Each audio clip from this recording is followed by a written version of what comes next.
Good morning. കർത്താവിൻ്റെ നാമം വാഴ്ത്തപ്പെടുന്നു.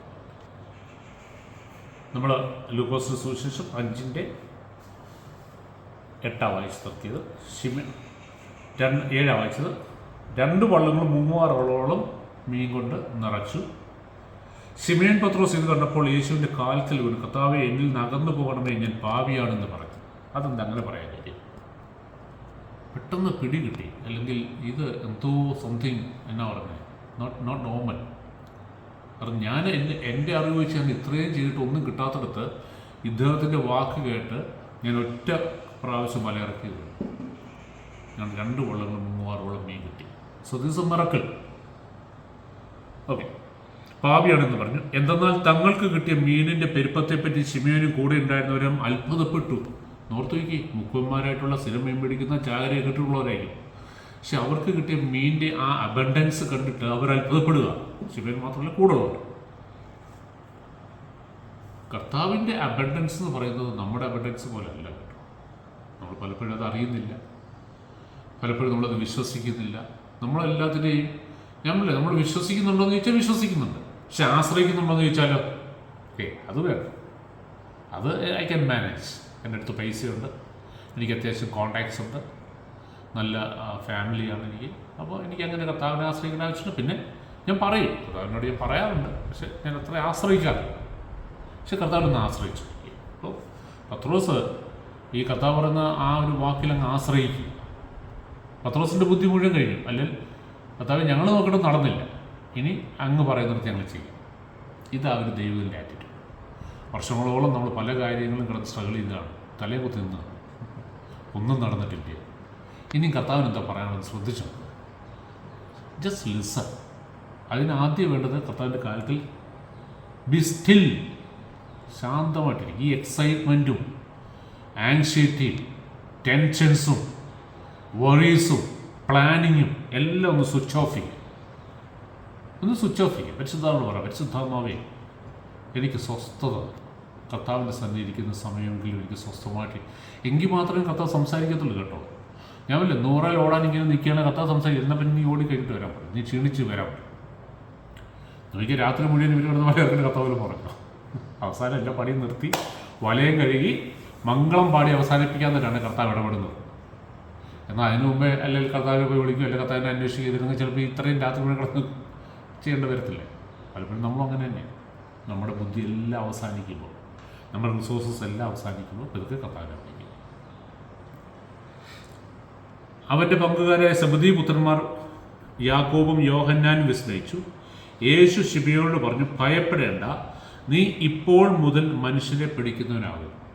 കർത്താവ് ശിമയോൻ പത്രോസിനോട് പറയാം, നീ ഭയപ്പെടുകയൊന്നും വേണ്ട. കാരണം പത്രോസ് പേടിച്ചു. നിന്നെ ഞാൻ ഇപ്പോൾ മുതൽ ഇനി മീനല്ല പിടിക്കുന്നത്, നിന്നെ മനുഷ്യനെ പിടിക്കുന്നവനാകും. എന്നിട്ട് എൻ്റെ 11 വായിക്കണം. ഇതാണ് ഞാൻ പറയാൻ വന്നത്. വള്ളങ്ങൾ കരയ്ക്കടുപ്പിച്ചതിന് ശേഷം എല്ലാം ഉപേക്ഷിച്ച് അവർ അവനെ അനുഗമിച്ചു. എന്ന് പറഞ്ഞാൽ വള്ളവും വലയും മാത്രമാണ്. ഈ 2 വള്ളത്തിലും നിറച്ച് കിട്ടിയ മീൻ. Just imagine. മുക്കുവൻ്റെ ഏറ്റവും വലിയ പാഷൻ എന്താ, ഏറ്റവും വലിയ സന്തോഷം എന്താ? അവൻ്റെ വള്ളത്തിൽ നിറച്ച് മീൻ കിട്ടുന്നു. ഇപ്പോൾ കർത്താവിന് അറിയാം ഇവരെ ഏത് രീതിയിൽ അനുഗ്രഹിക്കേണ്ടത്. അവരുടെ ഏറ്റവും വലിയ ആവശ്യം അവർക്ക് മീൻ കിട്ടിയില്ല. അപ്പോൾ അവർ ചിന്തിച്ചതിൻ്റെ അത് അപ്പുറത്തേക്ക് കർത്താവ് അവരെ അനുഗ്രഹിച്ചു, അല്ലേ? ഇനി എൻ്റെ ചോദ്യം, ഈ പത്രോസിൻ്റെയും അല്ലെങ്കിൽ ഈ സബദിപുത്രന്മാരുടെ അല്ലെങ്കിൽ യാക്കോബിൻ്റെ യോഹന്നാൻ്റെ സ്ഥാനത്ത് നമ്മളാണെങ്കിലോ എങ്ങനെയായിരിക്കും പ്രതികരിക്കുന്നത്? പണ്ട് ഞാനിത് പറഞ്ഞിട്ടുള്ള അതിനെക്കുറിച്ച്, പിന്നെ എല്ലാവരുടെ മെമ്മറിയും ഒക്കെ നല്ലതായത് ഞാൻ വീണ്ടും ഒന്ന് പറയും. നമ്മളാണ് ജസ്റ്റ് ഒരു എന്താ പറയുക, ഒരു മുൻവിധിയില്ലാതെ, ഒരു സത്യസന്ധമായിട്ട് ആത്മാർത്ഥതയോടെ, വേറെ ആരോടൊന്നും പറയണ്ട.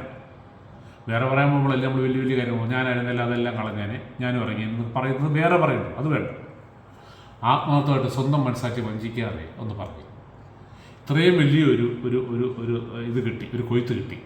ഒരു മുക്കുവിൻ്റെ ഏറ്റവും വലിയ ഒരു ആഗ്രഹം, അവൻ്റെ അധ്വാനത്തിൻ്റെ ഒരു ഫലം കിട്ടിക്കഴിഞ്ഞ് പറയാം, പിന്നെ ഞാൻ ഇനി മുതൽ മനുഷ്യനെ പിടിക്കാൻ കൊണ്ടുപോകാം. അവിടെ എന്തെങ്കിലും ഡിബേറ്റ് വല്ലതും നടന്നോ, അല്ലെ തർക്കങ്ങൾ വല്ലതും നടന്നോ? അല്ലെങ്കിൽ നമ്മളാണ് എന്താ ചെയ്യുന്നത്? ഞാൻ 1-2 കാര്യങ്ങൾ പറയാം, 1-2 ഓപ്ഷൻസ് ഞാൻ പറയാം. ഒന്നുമില്ല, നമ്മൾ കർത്താവിനോട് വാങ്ങി, കർത്താവ് ഒന്ന് അനുഗ്രഹം, ഞാൻ ചോദിച്ചതുമല്ല. കർത്താവ് എന്ന അനുഗ്രഹത്തെ എനിക്ക് കൊച്ചാക്കി കാണാൻ പറ്റത്തില്ല. എന്തിനറിയാം, എൻ്റെ കോൺഷ്യസിനെ ഞാൻ സാധൂകരിക്കുക, അല്ലെങ്കിൽ എനിക്കിതിനോടാണ് പിടുത്തം, എനിക്ക് റിസീവ് ചെയ്യാൻ ഇഷ്ടം.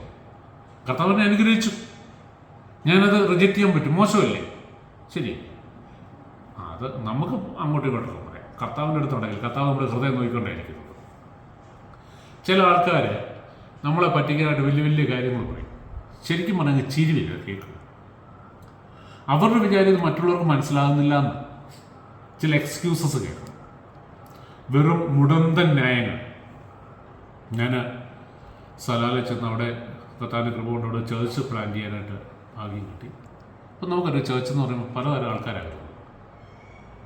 അപ്പോൾ ചില ആൾക്കാർ വന്നിട്ട് ഇതുപോലെ നമ്മുടെ അടുത്ത് ഓരോ നമ്പേഴ്സ് കാണിക്കാൻ തുടങ്ങും, അല്ലെങ്കിൽ പറയും, വലിയ വലിയ കാര്യങ്ങൾ പറയും, അല്ലെങ്കിൽ എന്തെങ്കിലും ഒക്കെ ഔട്ട് ഓഫ് ദ വേ അല്ല, നമുക്ക് പെട്ടെന്ന് പിടി കിട്ടും.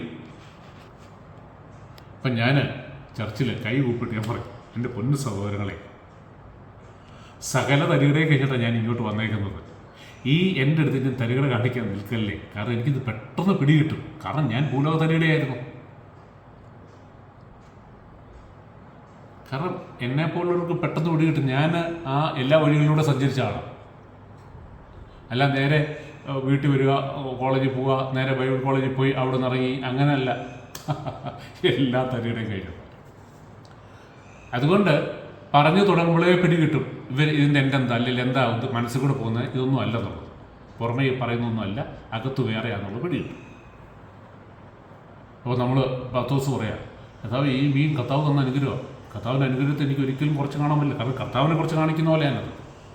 ആഗ്രഹമിടാം ഈ മുഴുവൻ വിറ്റ് അതിൻ്റെ കാശ് ബാഗിൽ അല്ലെങ്കിൽ ഒരു എക്സ്പോർട്ടറാണ്. ബാക്കി എടുത്ത എപ്പിസോഡിൽ കഥാ